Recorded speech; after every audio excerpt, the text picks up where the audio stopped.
Today, we're analyzing a company at a really critical inflection point.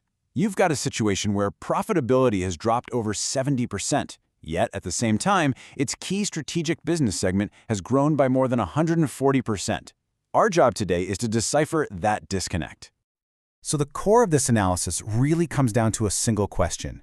Is the market misinterpreting strategic, long-term investment as some kind of fundamental operational weakness? We're going to examine whether this short-term pain is actually masking a really powerful pivot in the company's entire business model. Here's how we'll structure our analysis today. We're going to start with the company's core conflict, then we'll dissect its platform and its financials, and finally, we'll evaluate its competitive position and, of course, the associated risks. Okay, so this company is sending the market two powerful, yet on the surface, completely contradictory signals. Let's take a look at the data. The first signal is just explosive top-line growth. Revenue from their electronic materials division surged over 146% year-over-year in the first half of 2025. This shows some serious momentum in the company's strategic pivot. No doubt about it. But here's the other side of the coin. The second signal points in the complete opposite direction. A key profitability metric collapsed by over 71% in the very same period. You can see how this stark contrast is the source of all the confusion in the market. So that leads us to the central question. Which one is it? Is this a high-growth engine that's just absorbing some temporary investment costs? Or is it a business with deteriorating operational fundamentals? Well, to answer that, we've got to look at the core operations. And to get to that answer, we really need to break down the company's integrated platform into its three core business segments. All right, the first pillar is its foundational business, high-purity systems. You can think of this as the essential infrastructure for any semiconductor fab, handling the delivery of mission-critical, and I mean mission-critical, gases and chemicals. There's a perfect analogy for this. Think of these systems as the cardiovascular system of the entire factory.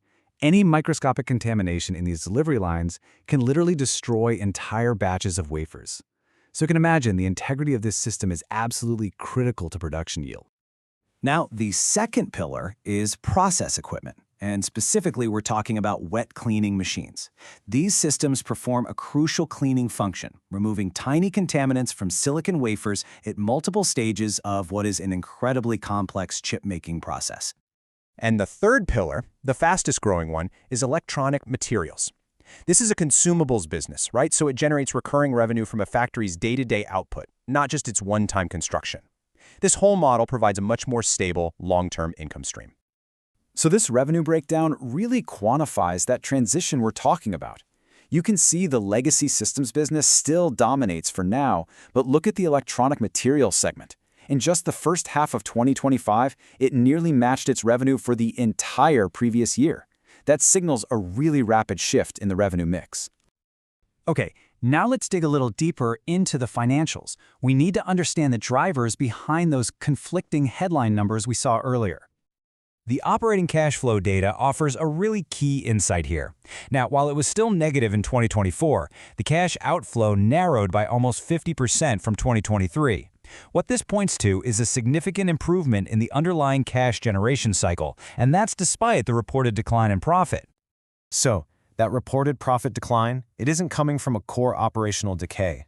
The data actually attributes it to three very specific factors: aggressive R&D spending to localize the supply chain, impairment charges on some specific contracts, and that ongoing shift in the revenue mix we just talked about. And these strategic investments we're seeing are really designed to do one thing: protect and expand the company's structural advantages, what we call its competitive moat. The company's market dominance is pretty clear. In its core business, the high-purity gas systems, it holds nearly half the market share in advanced fabs. This kind of market position provides a really stable foundation and, frankly, significant leverage with customers. This market power is really built on three reinforcing pillars. First, the integrated platform. That creates customer stickiness. Then, you have a localized supply chain, which insulates the company against geopolitical risk. And finally, its alignment with national strategy provides a powerful tailwind.